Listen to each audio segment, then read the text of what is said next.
Jake Morrison sat in the pilot's seat of the Wanderer, watching the stars blur past his viewport, his fingers drumming against the armrest in a steady rhythm that matched his heartbeat. The cargo hold behind him carried medical supplies destined for the frontier colonies. Basic stuff like antibiotics and wound sealants that could save lives in the outer territories where doctors were scarce and supplies even scarcer. Behind him, in the small habitat compartment he had built into the ship's living quarters, Brutus was making his usual evening sounds. The scratching and snuffling noises that told Jake his companion was settling down for sleep. Brutus was a honey badger, rescued from an illegal exotic animal trader 5 years ago when Jake had stumbled across a smuggling operation during a routine cargo run. Most people thought Jake was crazy for keeping such a dangerous animal aboard his ship. But Brutus had never shown aggression toward his human, only toward those who threatened them. The bond between them ran deeper than most folks understood. Forged in the chaos of that rescue mission, when a young honey badger had been locked in a tiny cage, half-starved and angry at the world. The navigation console beeped softly, pulling Jake from his thoughts. A ship had appeared on his sensors, large and moving fast, bearing the angular design that marked it as Krellick's military, which meant trouble because the Krellick's empire had been increasingly aggressive near the border zones, searching vessels and detaining crews on the flimsiest of pretexts. Jake's hands moved across the controls, checking his credentials and cargo manifest. Everything was legal and documented, but that didn't always matter to the Krellicks, who seemed to enjoy throwing their weight around with smaller ships that couldn't fight back. The communication system crackled to life, and a harsh voice filled the cabin, speaking in heavily accented English that dripped with contempt. "Human vessel Wanderer. This is the Krellick's warship Sovereign Talon. You will halt your engines and prepare for boarding inspection. Any attempt to flee will result in the destruction of your craft." Jake sighed and brought the Wanderer to a stop, knowing that running would only make things worse. He had no weapons beyond a standard plasma pistol kept in the emergency locker. Nothing that could stand against a military cruiser bristling with enough firepower to vaporize a small moon. "This is Captain Morrison of the Wanderer," he replied, keeping his voice calm and professional. "I'm transmitting my credentials and cargo manifest now. I'm carrying medical supplies to the Centauri colonies under a registered humanitarian transport license." The Krellick's officer didn't respond immediately, and Jake could imagine them reviewing his documents while looking for any excuse to cause problems. Minutes ticked by slowly while he waited, his mind running through worst-case scenarios. From the habitat compartment, he heard Brutus moving around, probably sensing Jake's tension. Honey badgers had excellent instincts for danger, and Brutus had proven that countless times over their years together. Finally, the Krellics responded. "Your credentials are irrelevant. Human, we are searching for smugglers operating in this sector. You will be detained for questioning. Disable your engines and prepare for boarding." Jake's jaw tightened, but he complied, knowing that resistance would accomplish nothing except getting him killed. He powered down the main engines and waited as the massive Krellick ship maneuvered alongside the Wanderer, docking clamps extending like metal fingers to grab hold of his much smaller vessel. The airlock cycled with a hiss of equalizing pressure, and 4 Krellick soldiers entered the ship. Their reptilian faces twisted in expressions that Jake had learned to recognize as disdain. They wore black armor that covered most of their scaled bodies, and each carried energy rifles that hummed with barely contained power. Leading them was an officer with red markings on his armor, indicating high rank. He surveyed Jake's ship with obvious contempt, his vertical pupils narrowing as he took in the cramped but functional interior. "I am Commander Vester," the officer announced, his voice carrying the weight of someone used to absolute obedience. "You will surrender any weapons immediately. Then you will accompany us to our vessel for interrogation." Jake raised his hand slowly, showing he meant no threat. I have one plasma pistol in the emergency locker beside the navigation console. That's my only weapon. One of the soldiers retrieved the pistol while another began scanning the ship with a handheld device, checking for hidden compartments or contraband. Vexter watched Jake with cold eyes that seemed to catalog every detail, looking for weakness or deception. The soldier with the scanner paused near the habitat compartment, his device beeping insistently. Commander, there is a life form in this section. Readings indicate a small mammalian creature.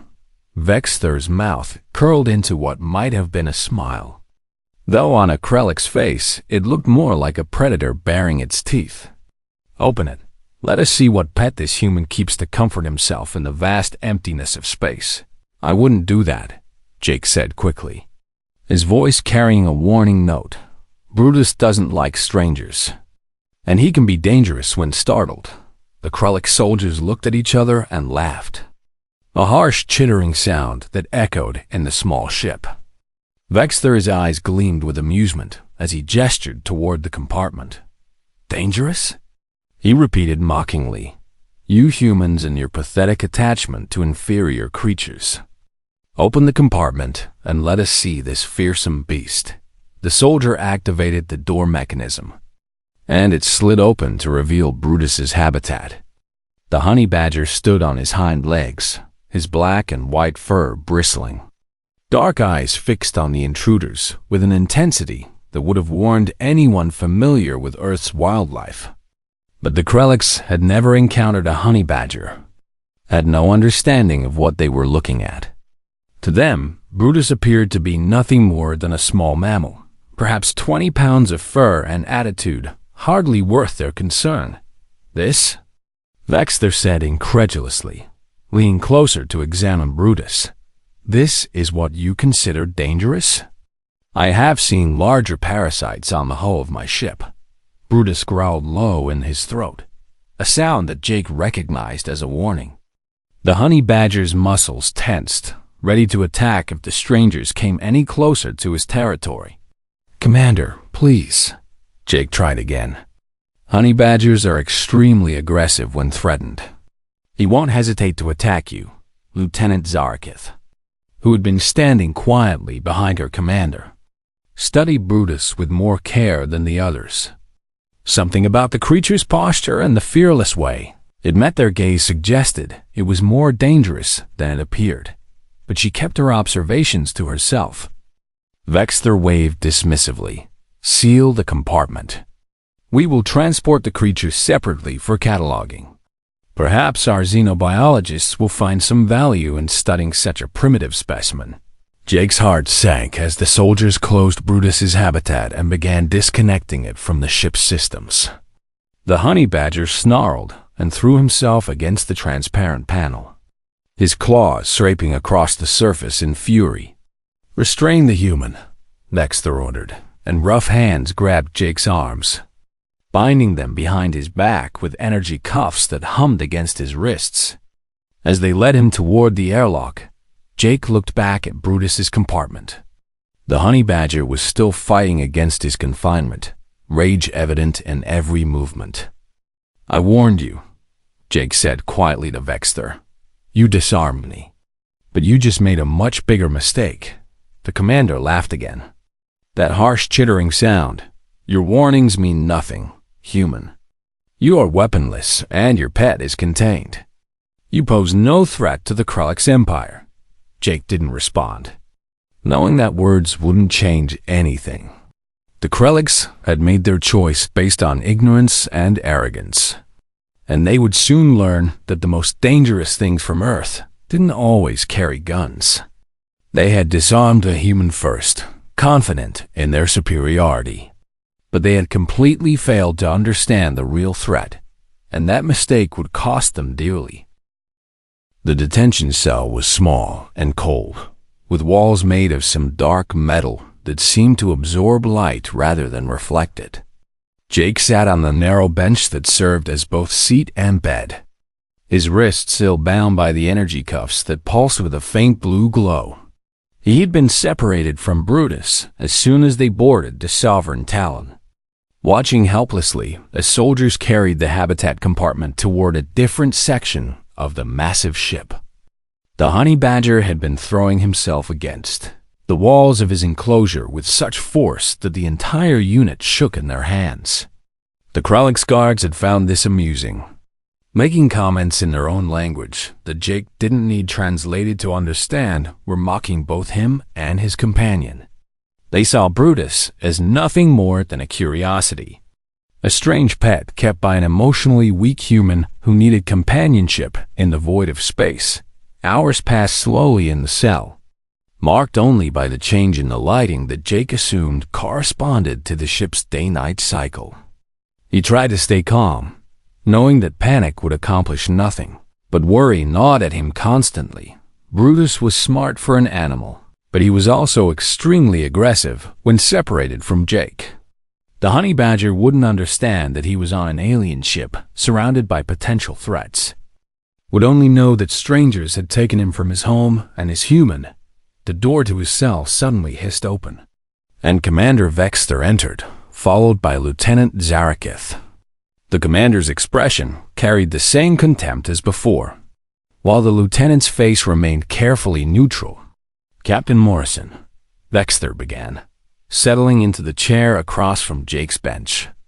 "We have reviewed your cargo and found nothing illegal, which is disappointing because I had hoped to find evidence of smuggling operations." Jake met his gaze steadily, refusing to be intimidated. "I told you my cargo was legitimate. I'm carrying medical supplies to colonists who desperately need them." Yes, Vexter waved a dismissive hand, "but we cannot simply take your word for it. So you will remain our guest while we verify your story through other channels. This may take several days, perhaps longer." "What about Brutus?" Jake asked, unable to keep the concern from his voice. "Where is he? Is he being treated properly?" The commander's mouth curled into that predatory smile again. "Your pet is currently in our xenobiology lab, being examined by our scientists. They find him quite fascinating in a primitive sort of way." Jake's stomach clenched. "He needs to be kept calm and given proper food and water. Honey badgers are not like typical pets. They require specific care." "Honey badger," Vexter repeated the words slowly, as if tasting them. Such a ridiculous name for such an unremarkable creature. "Our Dr. Maltrix has already completed his preliminary scans and classified your pet as a Category 1 organism, which means minimal threat and low intelligence." "Your doctor is wrong," Jake said flatly. "Honey badgers are one of the most dangerous animals on Earth. They're fearless and incredibly strong for their size. They've been known to drive off lions and attack anything they perceive as a threat." Zarakith's eyes narrowed slightly at this information, but Vexter only laughed, that harsh chittering sound that grated on Jake's nerves. "You expect me to believe that this small creature could threaten a lion?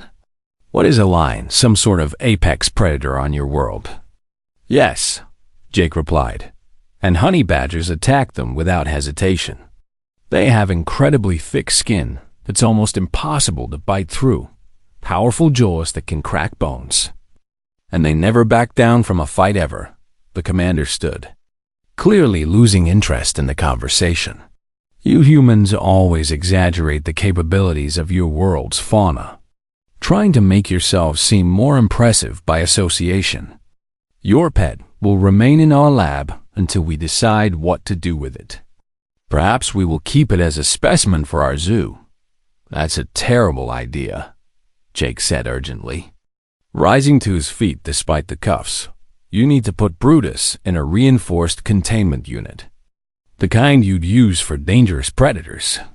Not a standard enclosure." Vexter's expression hardened. "You do not give orders aboard my ship, human. Sit down before I have you sedated for insubordination." Jake reluctantly sat back down, frustration burning in his chest. He had tried to warn them, had explained the danger, but their arrogance and contempt for Earth species blinded them to the truth. After the Krelliks left, locking the cell door behind them, Jake paced the small space like a caged animal himself. He knew Brutus, knew how the honey badger thought and reacted, and he could predict exactly what would happen. Meanwhile, several decks below, Dr. Maltrix stood before Brutus's habitat compartment in the xenobiology lab, making notes on his digital tablet. The creature inside the enclosure had finally stopped its aggressive displays and now sat quietly in one corner, dark eyes watching every movement the scientist made. "Fascinating," Maltrix murmured to his assistant, a younger Krellix named Fentar. "The muscle density is quite impressive for such a small mammal, and look at these claws. Designed for digging through tough materials." Fentar studied the readouts from the scanner. The hide appears unusually thick as well. Approximately 6 millimeters of dense skin and connective tissue. Far more than typical for creatures of this size category. "Defensive adaptation," Maltrix explained. "Clearly, this species evolved on a world with numerous predators. The thick skin provides protection while the creature forages or sleeps. Should we transfer it to a standard containment unit?" Fentar asked. "The current habitat is designed for transport, not long-term holding." Maltrix considered this, reviewing his scans one more time. The creature showed elevated stress hormones, which was understandable given its recent capture, but nothing that suggested it posed any real danger. "Yes. Transfer it to Unit 7 in the cargo bay," he decided. "That should be adequate for an organism of this size and threat level. Make sure it has water and some of the nutritional supplements we use for carnivorous specimens." Fentar nodded and began preparing the transfer, unaware that he was making a critical mistake. Unit 7 was designed for docile specimens, creatures that accepted captivity without resistance.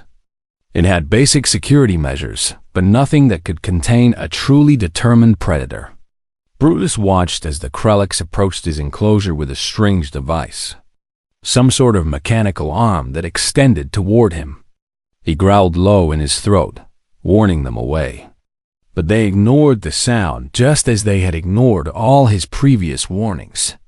The mechanical arm grabbed his habitat compartment and began moving it through the lab, past strange equipment and glowing displays that Brutus didn't understand. What he did understand was that he had been taken from Jake, from his home, and these strange creatures were responsible. Honey badgers possess remarkable memory and an almost supernatural ability to hold grudges. Brutus would not forget this transgression, and he would not forgive it. They arrived at the cargo bay, a massive space filled with containers and equipment. Unit 7 sat against one wall, a transparent enclosure about 3 meters on each side, with smooth walls and an electromagnetic locking mechanism. Fentar carefully transferred Brutus from his habitat into the new containment unit, using the mechanical arm to avoid direct contact. The honey badger immediately began exploring his new prison, sniffing at the walls and floor, testing every surface with his sensitive nose. "There," Fentar said with satisfaction. "The creature is secure. I will return later to check on its adjustment to captivity." He left the cargo bay, the door sealing behind him with a soft hiss. Brutus was alone now, surrounded by the strange smells and sounds of an alien ship. The honey badger sat back on his haunches and studied the containment field that held him prisoner. It glowed faintly at the edges, a barrier of energy that hummed with power. But Brutus had spent 5 years living aboard a spaceship, watching Jake work on systems and repairs. He might not understand the technology, but he understood that human machines could be broken if you found the right spot to attack. And honey badgers were nothing if not persistent. He approached the nearest corner of the containment field, where the energy met the metal floor. There was a junction there, a place where 2 systems connected, and Brutus's keen senses detected a slight warmth coming from beneath the floor panel. His powerful claws began to dig at the seam, searching for weakness, guided by instinct and anger. The Krelliks had made many mistakes today, But their greatest error was assuming that size determined danger. They would learn the truth soon enough. Brutus worked at the floor panel with single-minded determination, his claws scraping against metal that had never been designed to withstand such focused assault. The Krellix engineers who built this containment system had anticipated escape attempts from creatures that would throw themselves against barriers or try to dig through walls. But they hadn't considered an animal that would methodically search for and attack structural weaknesses. The honey badger's thick claws, designed by millions of years of evolution to tear through termite mounds and rip apart beehives, found purchase in the tiny gap where the floor panel met its supporting frame. He pulled and twisted, his powerful shoulder muscles bunching beneath his dense fur. Hours passed in the cargo bay, marked only by the steady rhythm of Brutus's assault on his prison. The containment field continued to hum, its energy barrier intact. But beneath it, the physical structure was beginning to fail. Finally, with a sharp crack that echoed through the empty bay, the floor panel came loose. Brutus immediately shoved his snout into the gap, expanding it further with brute force, his body wriggling through an opening that seemed impossibly small for his bulk. Beneath the floor panel lay the power coupling that fed energy to the containment field's emitters. Thick cables connected to a junction box that pulsed with electrical current. Completely exposed to anything that might get past the outer shell, Brutus studied the cables for a moment, his nose twitching as he detected the strange smell of alien technology and ozone. Then he opened his jaws and clamped down on the nearest cable with bone-crushing force. The effect was immediate and dramatic. Sparks erupted from the severed cable, showering the honey badger with light and heat that would have sent most animals fleeing in terror. But Brutus's thick hide protected him from the worst of the electrical discharge, and his legendary fearlessness kept him from retreating. The containment field flickered once, twice, then collapsed entirely as power died to its emitters. Alarms began to wail throughout the cargo bay, automated systems detecting the breach and alerting the ship's security. Brutus climbed out of his former prison, shaking himself to dislodge the singed fur and debris that clung to his coat.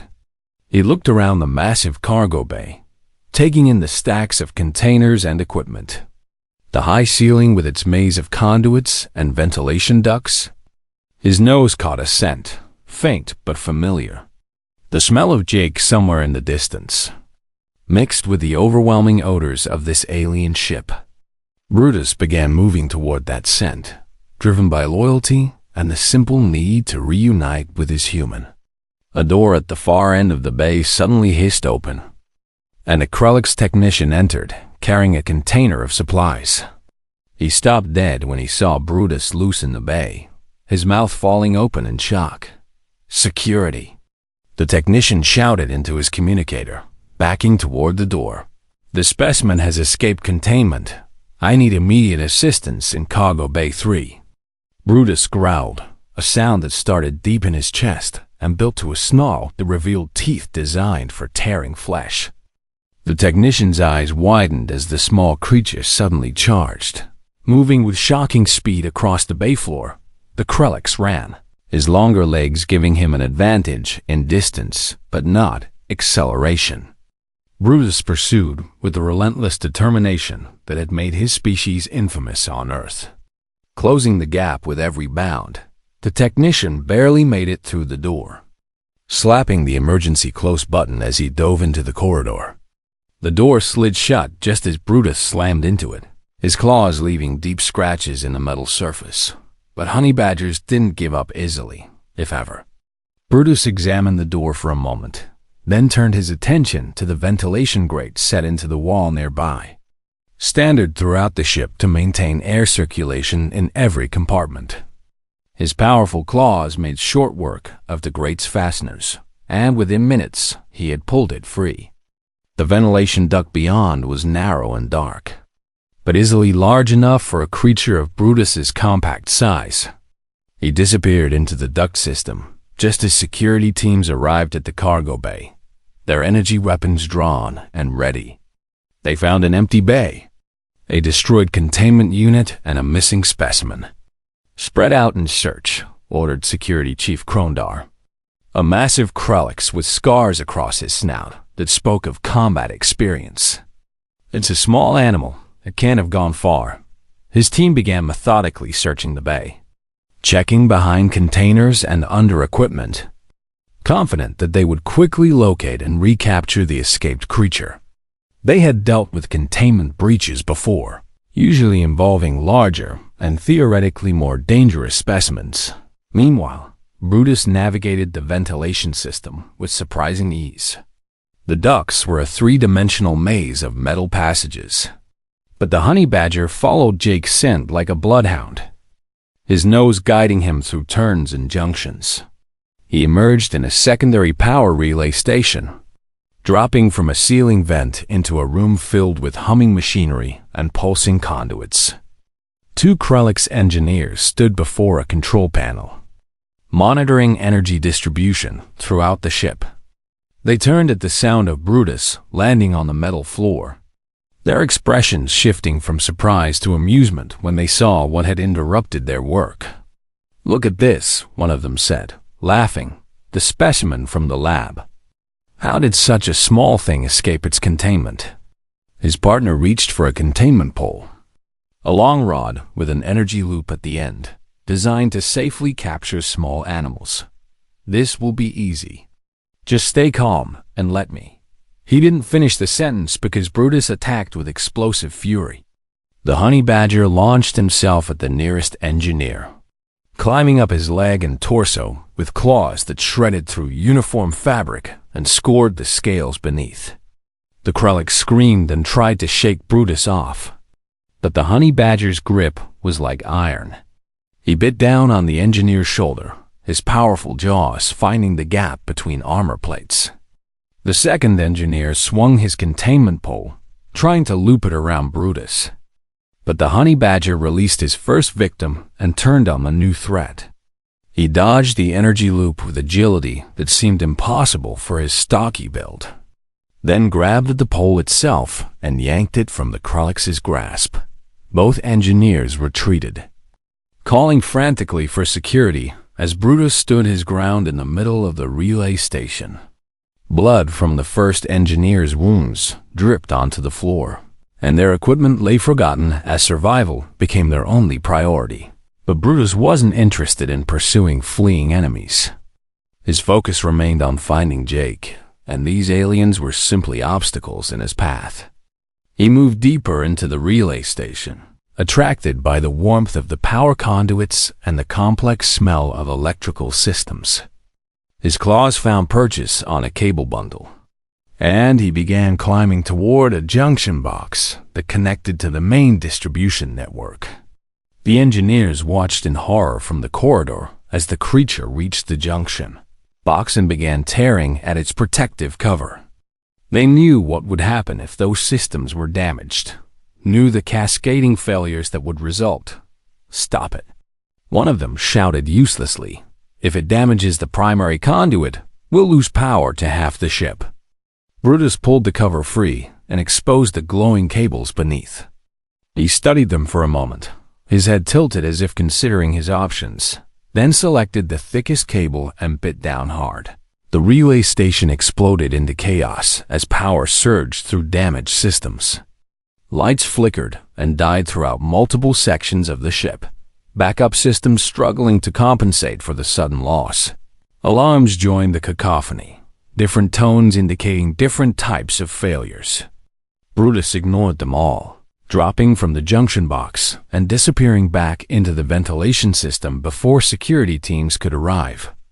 He left behind 2 injured engineers, multiple damaged systems, and a growing sense of panic among the Krellix crew. Somewhere in his detention cell, Jake heard the alarms and closed his eyes. Knowing exactly what they meant, the Krellix had dismissed his warnings, had underestimated both the danger Brutus posed and the bond between human and animal.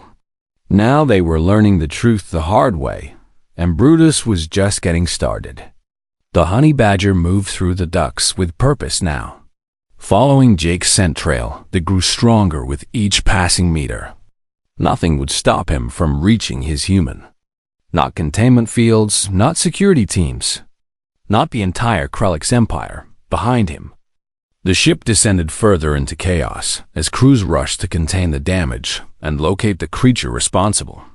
Commander Vexter listened to the reports with growing disbelief, unable to comprehend how a single small animal could cause such destruction. Lieutenant Zarakis stood beside him, her expression thoughtful. She remembered the human's warnings, his insistence that the creature was dangerous. Perhaps they should have listened.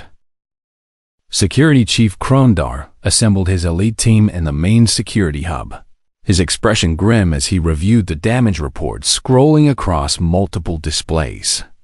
In less than 2 hours, the escaped specimen had injured 4 crew members, caused power failures in 6 sections, and was still at large somewhere in the ship's ventilation system. "This is unacceptable," he growled, his clawed hands clenching into fists. "Deploy thermal scanners throughout the duct network. I want that creature's location identified immediately." His second-in-command, a lean Krellix named Turval, operated the scanning equipment with practiced efficiency. Colored heat signatures bloomed across the tactical display, showing the locations of crew members throughout the ship. But finding one small heat source in the maze of ducts and machinery proved frustratingly difficult. "There," Turval said suddenly, highlighting a fast-moving signature near Deck 5. The signature is consistent with a small mammalian life form. Moving toward the detention block, Krondar's eyes narrowed. Toward the human prisoner? Of course, the creature is trying to reach its owner. Deploy teams to intercept it before it reaches that section. Security teams rushed through the corridors, their energy weapons set to stun mode. They had been briefed to avoid lethal force because Dr. Maltrix wanted the specimen recaptured alive for further study, which complicated their task considerably. Meanwhile, Brutus continued his journey through the ventilation system, his thick pads finding purchase on the smooth metal surfaces. He could smell Jake much more strongly now, close enough that the honey badger's pace increased with anticipation, but the scent was mixed with others. The alien smell of the Krellix and the sterile odor of their technology. Brutus's lips pulled back in a snarl, remembering the hands that had grabbed him, the strange place they had put him, the separation from his human. He emerged from a vent into a maintenance corridor, dropping to the floor with barely a sound. 3 Krellix security officers stood at the far end of the corridor, their backs turned as they consulted a digital map. Brutus charged before they realized he was there, his stocky body building speed with frightening quickness. The first officer turned at the sound of claws on metal, his eyes widening as he saw the creature bearing down on them. "Contact!" he shouted, raising his energy weapon, but Brutus was already upon him. The honey badger leaped with powerful hind legs, his trajectory aimed at the officer's midsection. The impact knocked the Krellix backward, and his weapon clattered across the floor. Brutus bit and clawed with savage efficiency, his thick hide protecting him from the officer's desperate attempts to push him away. The second officer fired his weapon, a blue stun bolt that should have dropped the creature instantly. But honey badgers possessed unusual resistance to various toxins and venoms, an evolutionary advantage that apparently extended to energy weapons. The bolt struck Brutus's shoulder, and the honey badger flinched, but didn't stop.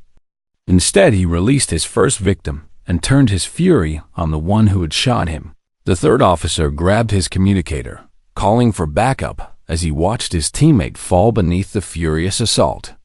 Brutus's jaws closed on the officer's forearm, his teeth finding the soft tissue between armor plates. "It's not responding to stun weapons." The third officer shouted into his communicator, backing away as his injured teammate collapsed. "We need heavier firepower." Krondar heard the report from his security hub and cursed in his native language. Lethal weapons would damage the specimen beyond the point of study. But his officers were being injured by a creature that weighed perhaps 20 pounds. "All teams, increase stun weapon settings to maximum," he ordered. "If that doesn't work, use physical containment. Nets and restraint poles." Jake heard the commotion from his cell, the shouts and alarms growing louder as they drew closer to his location. He stood pressed against the door, listening to the chaos and knowing that Brutus was getting nearer. Part of him felt guilty for the injuries the honey badger was causing, but another part felt a fierce pride in his companion's determination and fighting spirit. The Krelliks had brought this on themselves through arrogance and dismissive contempt. The cell door suddenly opened, and Lieutenant Zarakith entered alone. Her expression was unreadable as she studied Jake carefully. "Your creature is causing significant damage to our ship," she said without preamble. 4 officers injured, multiple systems offline. "And it appears to be heading directly toward this location. I warned Commander Vexter," Jake replied, keeping his voice level. "I told him that Brutus was dangerous and needed proper containment." Zarakith nodded slowly. "You did warn us, and we dismissed your concerns because the creature appeared small and harmless." "This was an error in judgment, a costly one," Jake agreed. "Honey badgers are feared on Earth for good reason. They're fearless, incredibly strong, and they never give up. Ever. How do we stop it without killing it?" Zarakith asked, and Jake was surprised to hear genuine concern in her voice. "Our stun weapons have minimal effect, and our officers are no match for it in close combat." Jake considered his answer carefully. "You can't stop Brutus by force, not without killing him. But I can calm him down if you let me. He's looking for me because we were separated. If I can reach him, he'll stop attacking." Zarakith's vertical pupils contracted as she weighed his words, looking for deception or manipulation. The sounds of fighting grew louder in the corridor outside. Another team trying and failing to contain the honey badger. "If I release you and this is some sort of trick," she began. But Jake cut her off. "It's not a trick. I just want to stop this before more people get hurt. Brutus isn't evil. He's just scared and angry and trying to reach me." The lieutenant made her decision quickly, pressing a button on her wrist device that caused Jake's energy cuffs to release and clatter to the floor. His hands were free for the first time since his capture. "Come," Zarakith said, gesturing toward the door, quickly. "Before my commander decides to use lethal force." They stepped into the corridor and immediately encountered the aftermath of Brutus's latest battle. 2 more security officers lay on the floor, one clutching a savaged arm while the other held pressure on a deep scratch across his chest. The honey badger stood 30 meters away, his white and black fur matted with blood that wasn't his own. He was breathing hard but showed no signs of backing down, his dark eyes scanning for the next threat. "Brutus!" Jake called out, his voice cutting through the chaos. The effect was instantaneous. Brutus's aggressive posture melted away, replaced by an almost puppy-like excitement. The honey badger bounded toward Jake with chittering sounds of joy. His earlier fury completely forgotten, Jake knelt down and scooped Brutus into his arms, feeling the solid weight of his companion and checking for injuries. Aside from a slight singe on one shoulder from the stun bolt, the honey badger appeared unharmed. "Good boy," Jake murmured, scratching behind Brutus's ears. "I'm okay, see? No need to fight anymore." Brutus nuzzled against Jake's chest, making soft sounds of contentment. It was hard to believe this was the same creature that had terrorized the ship's security forces and caused multiple system failures. Commander Vexter arrived moments later, flanked by a dozen armed officers. His expression cycled through disbelief, anger, and grudging respect as he witnessed the transformation in the creature's behavior. "This is impossible," he said, staring at the docile honey badger in Jake's arms. "That creature just disabled my best security teams. I tried to tell you. Jake said quietly. Brutus is loyal to me, but he's also one of Earth's most fearless predators. You didn't respect that, and people got hurt. Vexter's jaw worked as he struggled with his pride. Admitting error didn't come easily to a Krellick's commander, but the evidence was impossible to ignore. Lieutenant Zarakis spoke up. Commander, perhaps we should reconsider the detention of Captain Morrison. His credentials appear legitimate, and keeping him here only creates additional complications. The commander looked around at his injured crew. The damaged systems, the small creature that had brought chaos to his ship. He had learned an expensive lesson today about underestimating Earth species. Very well, Vexter said finally, his voice tight. Captain Morrison, you and your creature will be released. Additionally, the Krellick's Empire will provide compensation for this unwarranted detention. Jake nodded. I appreciate that, and I'm sorry about your crew. I never wanted anyone to get hurt. Your warnings were clear, Zarakith said. We chose not to listen. The responsibility is ours. As Jake carried Brutus back toward his ship, the honey badger curled contentedly in his arms. He couldn't help but think about the lesson the Krellics had learned today. They had disarmed the human first, confident that removing his weapons made him harmless. But they had completely failed to understand that humanity's companions could be just as dangerous as humanity itself. The medical bay of the Sovereign Talon buzzed with activity as Krellick's doctors worked to treat the injured security officers. Jake had insisted on helping before he left, using his knowledge of basic first aid and the medical supplies from his confiscated cargo. Brutus sat calmly at Jake's feet, watching the proceedings with what could only be described as satisfaction. The honey badger had gotten his revenge on those who had imprisoned him, and now that he was reunited with his human, he saw no need for further aggression. Dr. Maltrix approached Jake cautiously, keeping a wary eye on Brutus as he extended a data tablet. Captain Morrison, I must apologize for my misclassification of your companion. I clearly underestimated the danger posed by Earth fauna. Jake accepted the apology with a nod. Noting the claw marks on the doctor's analyzing equipment visible in the background, honey badgers have a reputation on Earth.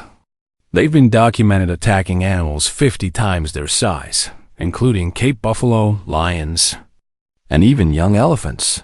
Remarkable, Maltrix murmured. Making notes on his tablet, I've reviewed our database on Earth species, and it appears your planet has an unusually high concentration of dangerous predators. Earth is a harsh world in many ways, Jake agreed. Our gravity is higher than most inhabited planets, our weather is more extreme, and our evolutionary history is marked by constant competition and predation. Zarakith entered the medical bay, her armor replaced by a standard duty uniform that revealed several bandaged scratches from an earlier encounter with Brutus. Captain Morrison, Commander Vexter requests your presence on the bridge before your departure. Jake picked up Brutus, who had started to doze off, and followed the lieutenant through the corridors of the massive ship.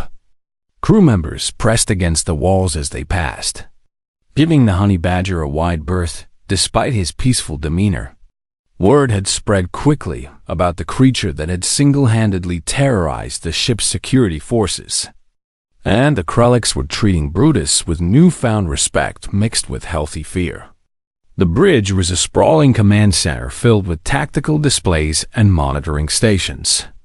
Commander Vexter stood at the central console, his posture rigid as Jake approached.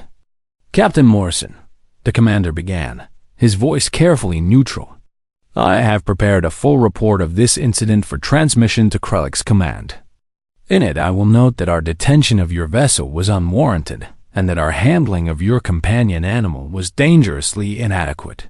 That's fair, Jake said. I hope this will prevent similar incidents with other human ships.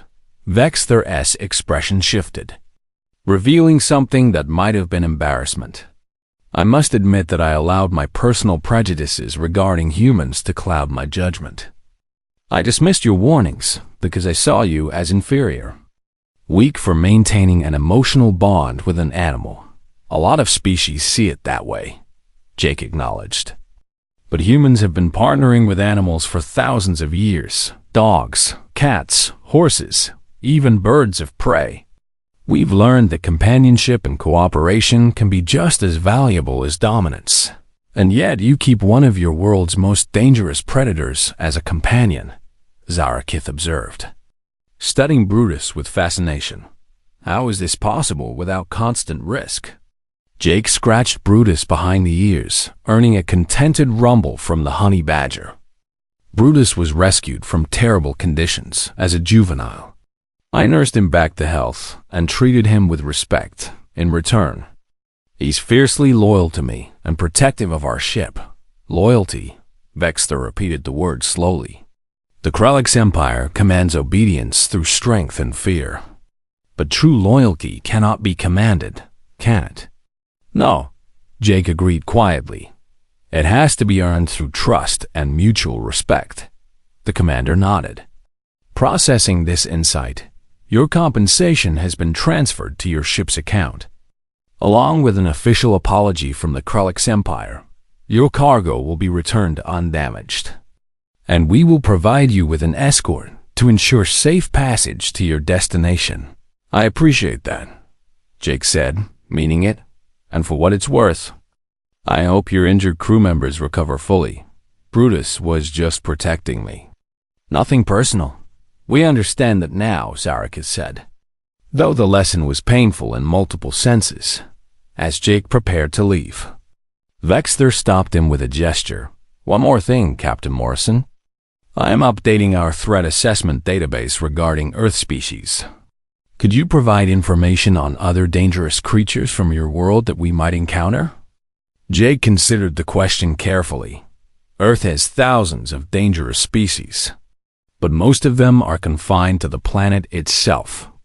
The animals you're most likely to encounter on human ships are dogs, cats, and birds, all of which are generally safe unless mistreated. And creatures like your honey badger? The commander pressed. Are there others of similar danger? Sure, Jake said with a slight smile. Wolverines are similar to honey badgers in temperament. Cassowaries can disembowel a person with their claws. Saltwater crocodiles can grow to 6 meters long and have the strongest bite force of any animal. Great white sharks can sense blood from kilometers away. Polar bears are the largest land predators on Earth. Maltrix was frantically making notes, his eyes wide with a mixture of horror and scientific curiosity.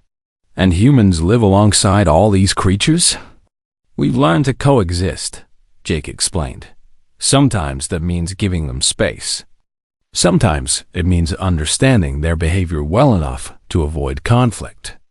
Earth teaches you to respect nature or suffer the consequences. I am beginning to understand why humans have such a reputation in the galaxy, Vexter said thoughtfully.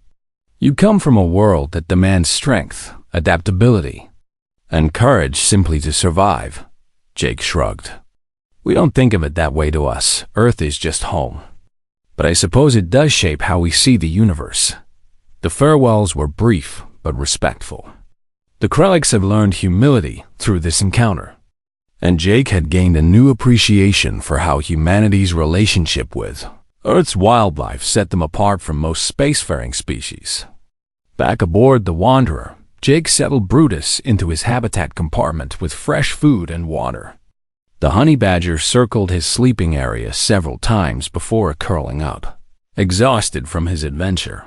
You really showed them, didn't you? Jake said softly, watching his companion drift off to sleep. Taught the whole Krellix Empire not to underestimate Earth animals. He returned to the pilot's seat and initiated the departure sequence, watching through the viewport as the Sovereign Talon's docking clamps released his ship. The promised escort, a small but well-armed Krellix patrol craft, took up position alongside the Wanderer as they jumped to faster-than-light travel. Jake pulled up the compensation notification on his display.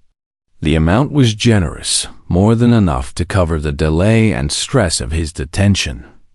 But more important was the official notice attached to his credentials.